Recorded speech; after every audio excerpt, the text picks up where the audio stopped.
Voilà, bonjour. Alors dans cette vidéo, je vais faire un petit peu un récapitulatif de l'installation. J'ai déjà fait, mais cette fois c'est, je dirais, un résumé un petit peu final, d'accord?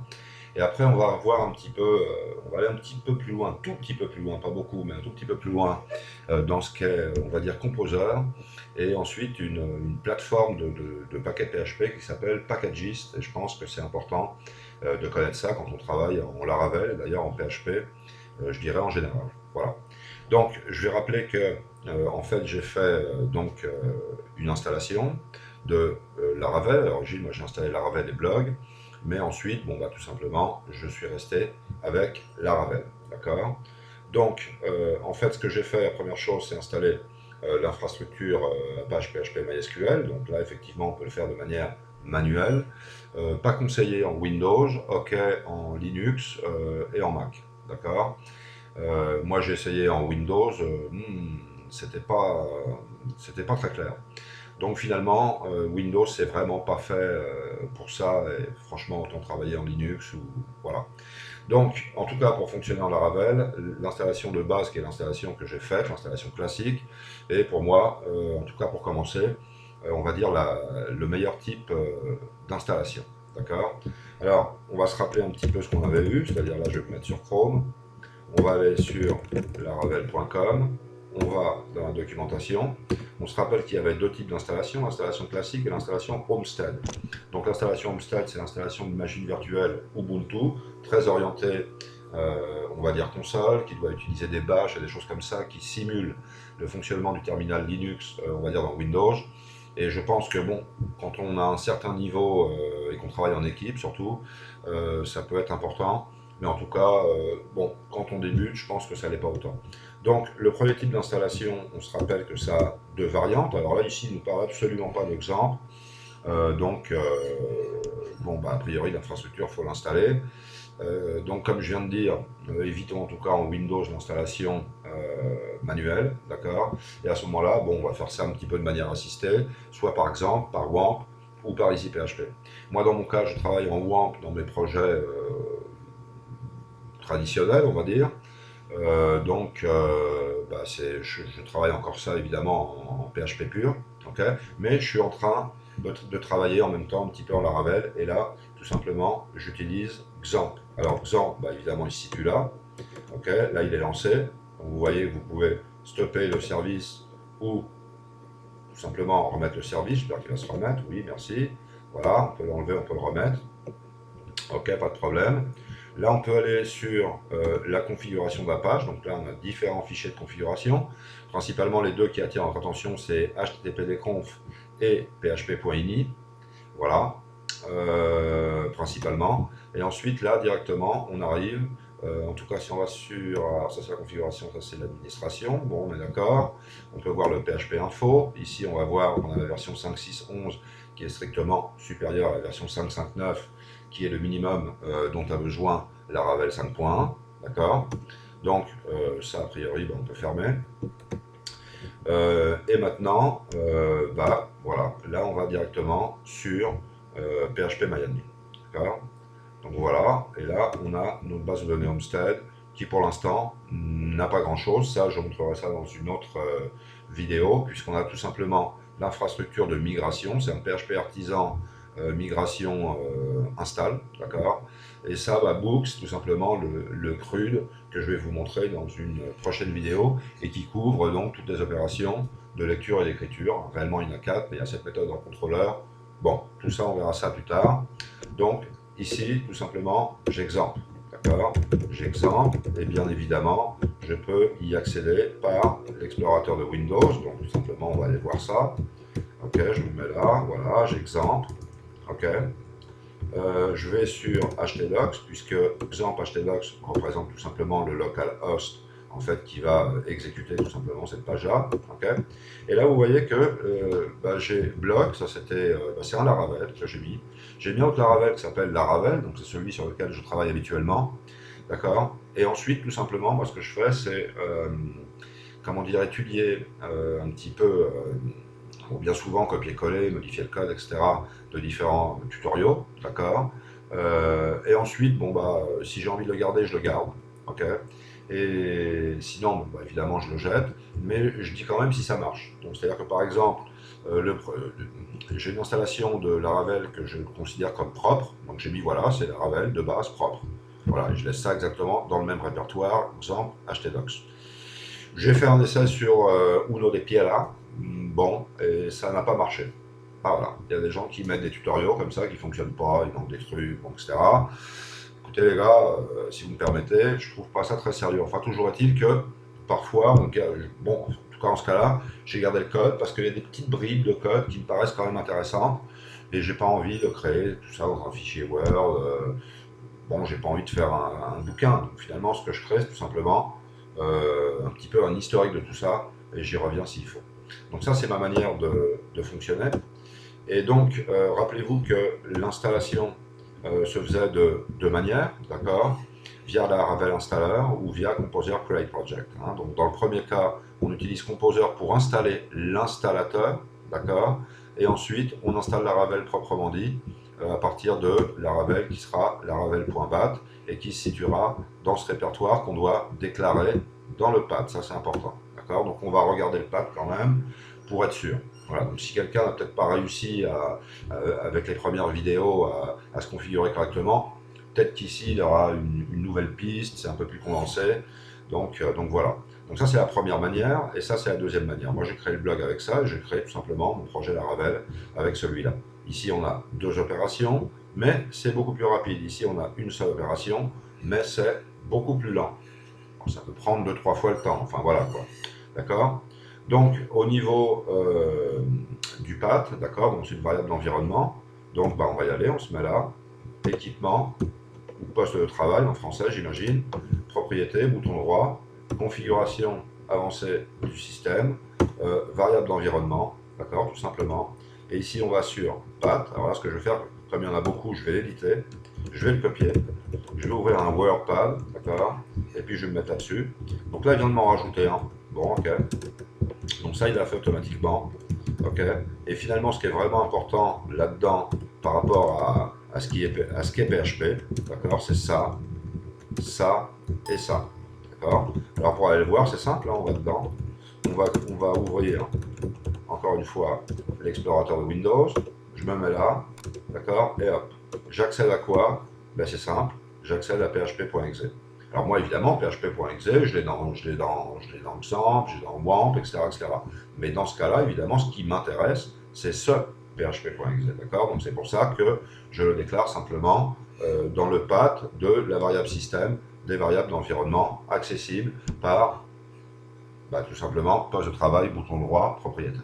Okay, c'est un petit peu ce qui correspond un petit peu au path de notre autoexec.bat qu'on avait avant Windows 95, quand on avait une partie DOS, système d'exploitation, et une partie, on va dire Windows, interface graphique, qui finalement ensuite a été fusionnée en 1995 avec Windows 95. Donc ça, tout simplement, c'est le premier, d'accord. Le deuxième, Composer Bin, bah, c'est tout simplement pour le Composer, pour qu'il soit tout simplement accessible, d'accord. Donc là, on se remet là-dessus, et puis on va voir à quoi ça nous mène. Bah, regardez bien, ça fait Composer BAT. Ça nous sert à quoi? Ça nous sert simplement à ça, regardez. Moi, je me mets ici, et puis là, je vais mettre PHP. Il ne me fait rien, mais vous voyez qu'il reste quand même, comment dire, ça clignote, quoi. Donc ça veut dire qu'en fait, il m'a donné aucune erreur. Donc ça veut dire qu'une certaine manière, quand même, ça fonctionne. Donc je fais ici un CTRL Z, d'accord. Et maintenant, je vais vous montrer que bah, Composer, je le comprends aussi. Donc j'écris Composer, et effectivement, on a le contenu de Composer. Remarquez bien que je suis dans Users Eric et je ne suis absolument pas dans Laravel. D'accord. Donc ça, c'est important, mais c'est vrai que dès qu'il va falloir que j'utilise Artisan, par exemple, bah, Artisan se trouve, on va dire, dans la racine de Laravel, donc forcément, il faudra que j'aille dans Laravel. D'accord. Donc ça, c'est Composer. Et maintenant, et ça c'est important, ça c'est pour l'installation de Laravel, d'accord. De Laravel, ça veut dire que, attendez, je me mets là, voilà, ce fameux Composer Vendor Bin, je ne savais pas trop où ça se trouvait, j'ai mis un petit peu de temps, d'accord, c'est C-User, Eric, AppData, Roaming, Composer, Vendor Bin, d'accord. Donc quand il l'installe, je crois qu'il donne plus ou moins cette, comment dire, cette route, d'accord? Et puis d'un autre côté, ensuite, il nous donne ça, quoi. Voilà. Et tout simplement, ce qu'on fait, c'est relier les deux, en disant, attends, je me mets là, hop, et voilà, ah bah oui, effectivement, c'est celui-là, d'accord? Donc ça va être quoi? Et bien, ça va être ça. Je copie ça, je mets ça dans l'explorateur pour qu'on voit jusqu'où on va, d'accord? Et on arrive là. Et là, on a la Laravel bat qui va lancer la Laravel. Ça va permettre quoi? Ça va permettre tout simplement d'installer la Laravel, quoi. D'accord? Donc là, si je mets la Laravel, est-ce que ça marchera? A priori, oui, vous voyez qu'il fait quelque chose. D'accord? Mais après, si je veux faire PHP artisan, il faudra que j'aille sur mon Laravel. Comment? C'est les deux points, c'est les deux points, c'est des exemples, c'est des HT docs, d'accord? C'est des Laravel. Et maintenant, on se trouve dans Laravel. Et effectivement, vous voyez qu'ici, on a un fichier artisan, d'accord? Et effectivement, ici, on pourra utiliser artisan. Par exemple, PHP artisan, route, liste. Hop, et bien là, on voit directement ce qu'on verra dans la prochaine vidéo, d'accord, qui sont, on va dire finalement, toutes les routes, d'accord, qui existent dans le fichier route PHP pour, comment dire, pour les livres, quoi, pour la gestion des livres et pour les opérations crudes sur les livres, d'accord. Donc voilà, ça je pense déjà que c'est correct. Alors maintenant, bon déjà, on va aller faire un petit tour vers Composer, c'est pas très difficile. Attendez, je ferme ça, je ferme tout ça. Parce que, bon, pour moi, ce qui est important, c'est quand même comprendre ce qu'on fait. C'est-à-dire qu'il faut savoir installer, oui. Il faut comprendre un petit peu la structure de répertoire de ce répertoire de fichiers. Il faut savoir quels sont les fichiers importants pour la base de données. Il faut savoir où vont se créer, on va dire, les modèles, les vues, les contrôleurs, les routes, mais aussi, je sais pas moi, les requests, les authentications, les choses comme ça. Donc ça, c'est important. Il faut que tout soit clair au niveau de Composer, et finalement, soyons très clairs, la Laravel n'est rien d'autre, même si c'est un framework, c'est très complet, c'est rien d'autre qu'un paquet Composer, on va l'appeler ça comme ça, qui est présent dans Packagist, d'accord? On sait que la Laravel, dans les premières versions, était sur GitHub, je crois que c'est jusqu'à la version 4, d'accord? Et à partir de la version 5, c'est directement sur, on va dire, leur site web, mais c'est aussi sur Packagist. Donc ça veut dire qu'on peut aller sur Packagist et puis installer la Laravel finalement à partir de Packagist, et ensuite on pourra rajouter tout simplement d'autres paquets qui vont venir tout simplement se greffer avec certaines dépendances sur, on va dire, la Laravel. D'accord? Donc ce que je veux dire par là, c'est que dans Packagist, donc la Laravel est créée un petit peu autour de Composer, et dans Packagist, on a vraiment des paquets de divers niveaux, quoi. Ça peut être quelque chose qui va faire quelque chose de très spécifique, qui est assez petit, mais ça peut être un framework complet, comme on va dire Laravel. Donc tout simplement déjà, on va simplement réviser ici où se trouvent un petit peu les choses. Donc voilà. Déjà, puisqu'on parle de Composer, ce qui est important, c'est Composer JSON. D'accord? Puisque Composer JSON, c'est lui qui va expliquer un petit peu ce qu'on utilise. D'accord? Vous voyez qu'ici, par exemple, j'ai installé un truc qui s'appelle, c'est un plugin. Mais ça, je l'ai trouvé sur, enfin c'est un paquet, je l'ai trouvé sur Packagist, d'accord, et ça permet d'avoir un auto-complété qui est amplement amélioré, d'accord. Donc déjà, ça c'est assez important. Donc ce fichier-là, Composer JSON, est extrêmement important. Première chose. Artisan, évidemment, est extrêmement important, et comme on n'a pas créé de path pour y accéder, bah forcément, il faut se trouver directement dans le répertoire de notre projet Laravel. Voilà. Donc maintenant, on va se rappeler simplement, comment dire, le fichier en, d'accord, qui va nous permettre de déterminer notre base de données, c'est-à-dire principalement le nom de la base de données, le nom de l'utilisateur et le password, hein, c'est-à-dire base de données et crédentiel d'utilisateur, d'accord. Ça, on l'a aussi dans database.php qui se situe dans config. Regardez bien, on va dans config. Ok, et là j'écris database.php. Et là vous voyez qu'on a exactement la même information. Donc déjà ça c'est important. Ensuite, où se situent les routes? Eh bien, les routes se situent dans app HTTP. Donc c'est ici, d'accord. Ça c'est tout simplement ce que j'ai créé pour les livres. Dans la prochaine vidéo, je vous expliquerai qu'on peut créer toutes les entrées, il y en a 7, mais on peut créer aussi simplement une seule entrée et tout va être généré de manière automatique et un petit peu magique. Donc bon, bah, c'est bon à savoir, c'est plus que sympathique, il n'y a pas de problème. D'accord. Ensuite, les contrôleurs se trouvent où? Bah, écoutez, ils se trouvent là. Ensuite, le middleware, on ne l'a pas utilisé le middleware, donc pour l'instant on va le laisser là, c'est d'origine. Request, bah, a priori il se trouve là, d'accord. Ensuite, vous avez besoin quoi? D'un modèle, mais il se trouve là.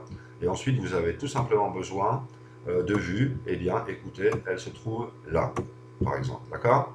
Donc ça, c'est ce qu'on verra après, ok. Voilà. Donc déjà, ça c'est bon à savoir, donc je vous le refais une fois pour que ce soit vraiment très très clair, d'accord. On commence par la route PHP pour enrouter, on va dire, des méthodes qui vont être exécutées et implémentées dans le contrôleur, d'accord. Le contrôleur, bah, lui, il se trouve ici, ok. Pour les opérations de lecture et d'écriture, on aura besoin d'une request, d'accord. Voilà. Ensuite, il faut travailler avec le modèle, ok. Et ensuite, forcément, bah, on renverra tout ça, tout simplement, sur les vues. Okay.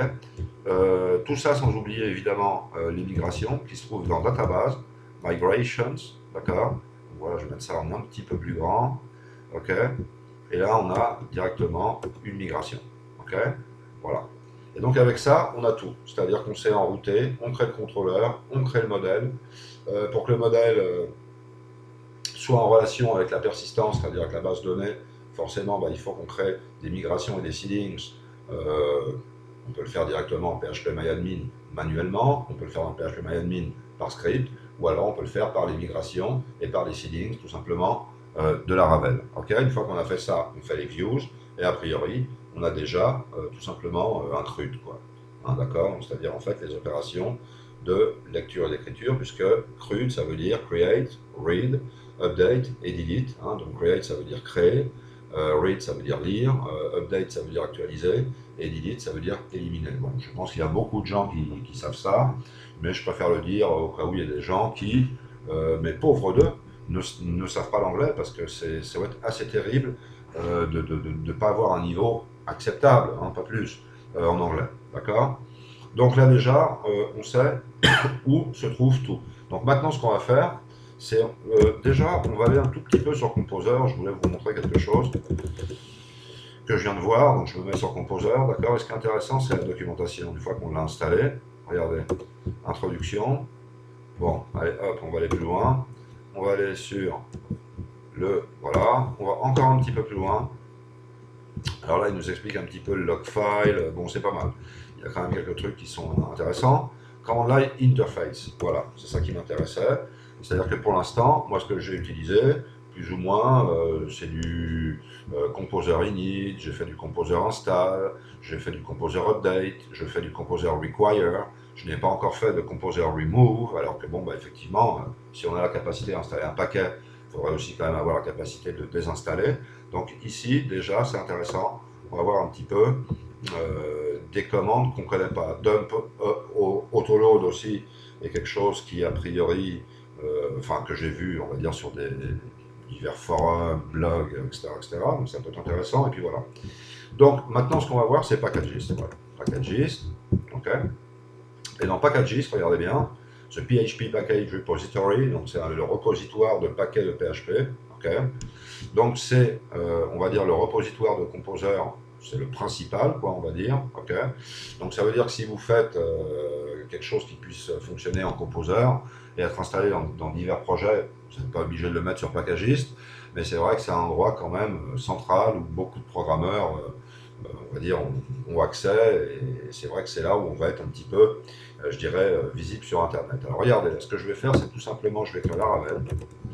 D'accord. Et vous voyez qu'ici on a le Laravel Framework. D'ailleurs, vous voyez qu'ici on a aussi le Laravel Framework. Alors qui est qui? Eh bien, on va regarder, on se met dessus. Et là, voilà, j'ai la version 5.1.4, d'accord, qui a besoin de PHP 5.5.9 et de Laravel Framework 5.1 étoile. Donc ça veut peut-être dire que moi-même, d'ailleurs, je ne suis pas totalement, on va dire, actualisé, d'accord, puisque je dois avoir peut-être la version 5.1.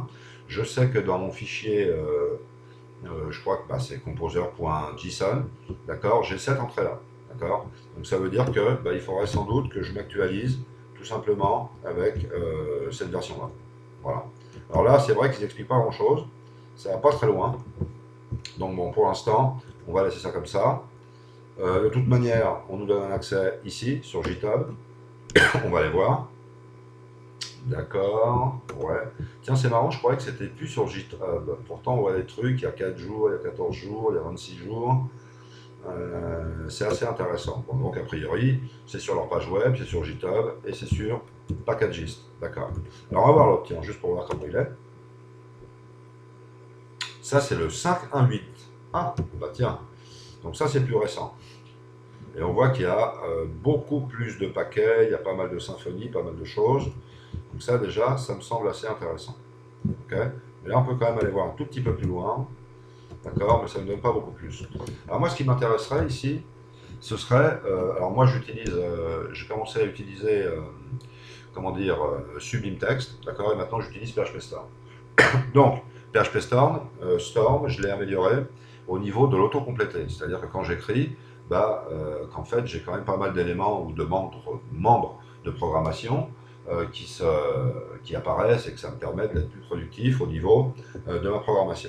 Donc déjà, la première chose, c'est que quand on se met sur PHP Storm, d'accord, ici on va sur File Settings, d'accord, donc en fait sur la configuration, et puis là, je vais écrire Plugins, voilà. Et alors là, regardez, j'ai des plugins ici. Donc déjà, ça c'est plutôt sympa. Donc il y a toujours des trucs à regarder, à installer, c'est intéressant. D'accord, enfin tout ça est installé. Donc je fais un browse repositories. Okay. Et là, vous allez voir, attention, list of plugins was not loaded. Why? Unexpected kind of file from server. Je ne sais pas trop ce qui se passe. Enfin, ce qui m'intéresse, c'est de vous montrer ça. Je pense que j'ai encore Internet. On va voir ça. Peut-être une petite erreur d'Internet. Bon, c'est possible. Enfin, toujours est-il que pour l'instant, ça, je le laisse comme ça. Et ici, ce qui m'intéresse, ce serait par exemple de dire Laravel. Voilà. Et ici, on a Laravel plugin. Regardez bien. Si je vais sur l'autre, il met install plugin. Donc, on a un joli bouton vert. Joli, hein. Donc, voilà, qui me dit install plugin. Là, dans Laravel plugin, il est évident, comme il ne me met pas le bouton, ça veut dire tout simplement que ça a déjà été installé.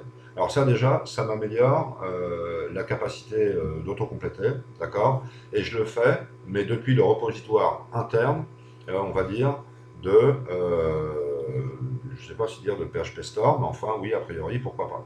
Donc ça veut dire que PHP Storm a un plugin Laravel qui va nous permettre de travailler encore mieux, forcément avec Laravel, au-delà de ce que Laravel propose en lui-même. D'accord, donc ça c'est la première chose.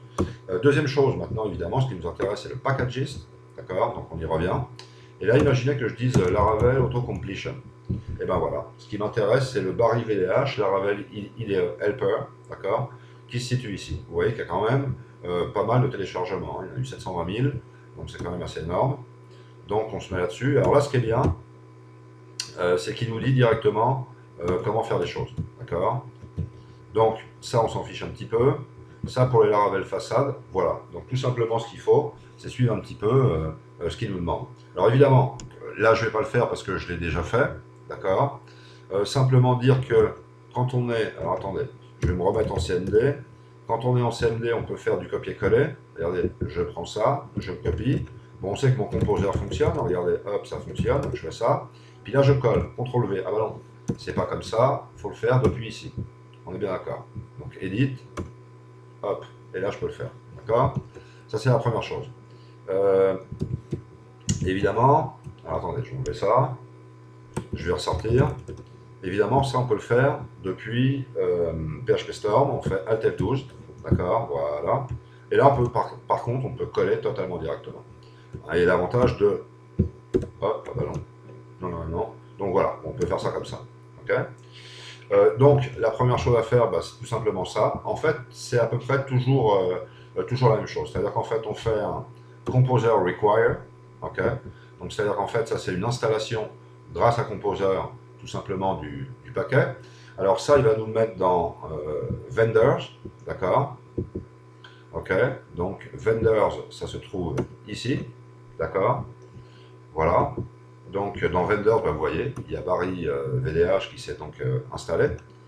Une fois que c'est installé, tout simplement, il faut faire une déclaration. Donc cette déclaration, on l'a fait dans app PHP, d'accord. Donc là, on va chercher app PHP. Ça se situe où? Ça devrait se situer dans config, d'accord. On se met dans app PHP, d'accord. Et puis, alors donc ça, a priori, on le met dans Provider, hein, donc c'est-à-dire qu'en fait, c'est on va dire des fournisseurs de services, quoi. Donc regardez bien ce que j'ai fait. Voilà. Donc barre IVDH se trouve ici. D'accord. D'ailleurs, quand je rajoute des choses, je mets quelque chose ici qui dit que ça a été rajouté. This line was added. D'accord. Parce que c'est vrai que bah, souvent on fait des choses, ça marche pas, ça pète un peu de tous les côtés, on ne comprend pas pourquoi.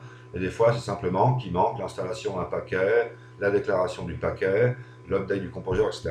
Donc ça va tout simplement en 3 phases, très très simple, d'accord. C'est donc petit 1, vous faites un composer require et vous installez ça, donc je répète, dans vendor, d'accord, on y retourne pour que ce soit très clair, ok.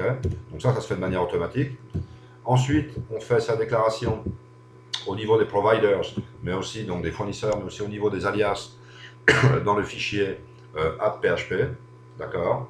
Là, dans ce cas-là, il a fallu générer, donc pas de problème, on l'a généré, mais attention, il dit attention, d'abord, il faut faire un clear compile, d'accord. Ensuite, il faut faire un artisan developer, et ensuite, il faut faire un PHP artisan optimize, d'accord.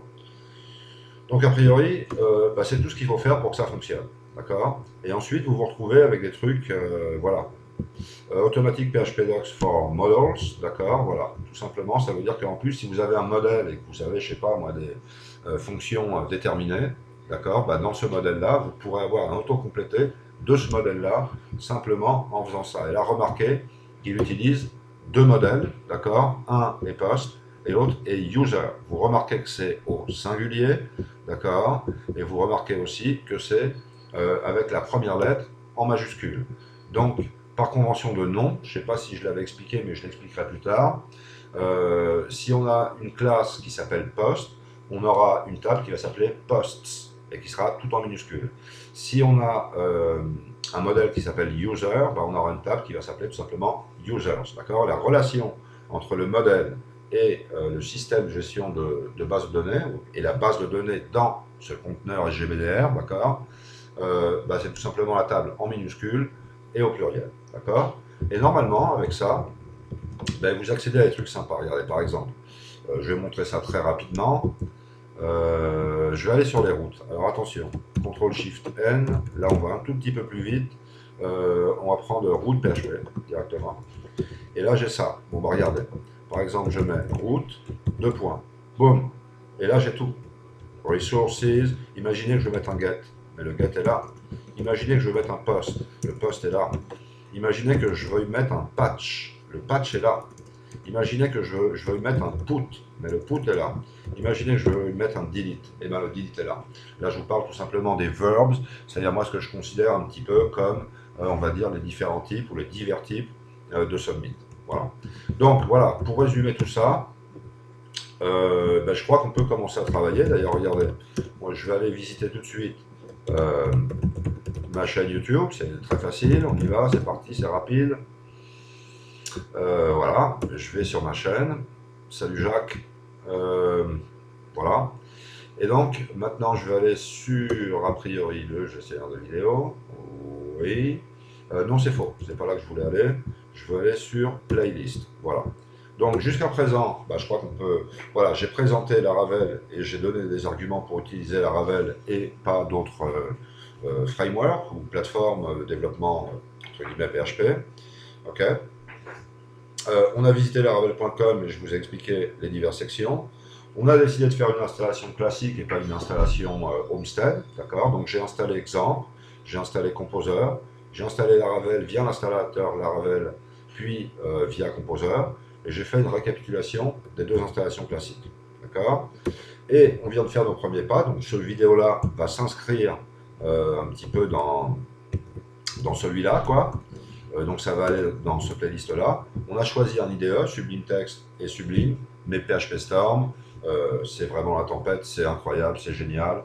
C'est en tout cas, à mon goût, je dirais le meilleur IDE, il est extrêmement profond, et je ne suis qu'un pauvre petit néophyte avec lui, mais j'imagine qu'au fur et à mesure que je vais améliorer tant ma connaissance de Laravel comme, on va dire, ma connaissance de PHP Storm, là ça va y aller, mais ça va fuser, ça va aller très très très très vite, d'accord.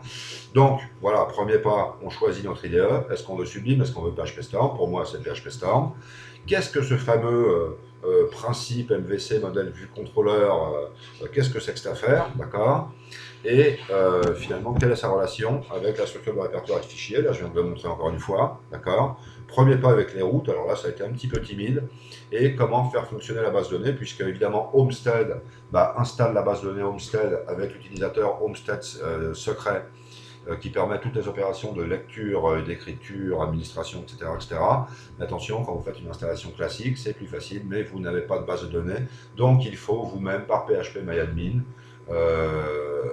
et tout simplement créer la base de données et l'utilisateur pour pouvoir commencer à travailler. Donc voilà, je pense que maintenant on est arrivé franchement aux portes du CRUD, hein, create, read, update, delete, opération de lecture, écriture, lire, ajouter, modifier, éliminer. On sait pourquoi on utilise la Ravel, on sait pourquoi on n'utilise pas les autres, on sait ce que ça, apporte, on sait comment l'installer, on sait quelle idée utiliser, on sait grosso modo ce qu'est le MVC, on a vu quelques trucs sur les routes, on fait fonctionner la base de données, on est prêt à travailler. Donc, c'est ce que je vais faire dans la prochaine vidéo. Bon, si vous pensez que je ressasse trop, ne regardez pas la vidéo. Ceci dit, je pense qu'il y a des gens qui peut-être tomberont sur cette vidéo-là, ils préfèrent plutôt un récapitulatif assez rapide que de se faire toutes les vidéos. Finalement, ils partent peut-être pas, on va dire, d'un niveau zéro, mais ils ont peut-être simplement quelques lacunes, tout simplement à combler. Voilà. Donc, voilà, j'espère que cette vidéo vous a plu. Si c'est le cas, écoutez, n'ayez pas peur de souscrire, hein, parce que des vidéos, je vais en faire au fur et à mesure, comment dire, de mon évolution. Faut savoir que, bon, enfin, je vais pas dire que je suis un petit rigolo encore,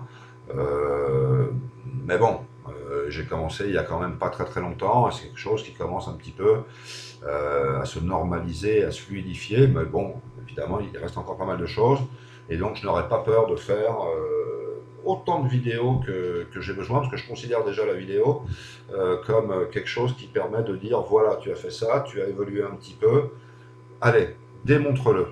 À qui? Mais déjà à moi-même, c'est le fait de pouvoir y revenir, et franchement, si ça aide les autres, eh bien, qu'ils soient bienvenus et qu'ils fassent ça avec bonheur.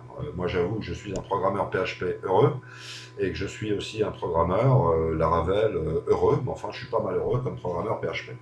Quand même des gens qui parlent du framework comme un espèce de sauveur du programmeur PHP qui s'ennuie. Ah bon? Ben écoute, moi, une variable $A, pour moi, ça me fait déjà plaisir. Mais enfin bon, chacun finalement prend les choses comme il veut. Allez, donc soyez heureux, happy coding, et la prochaine vidéo que je vais peut-être faire aujourd'hui même.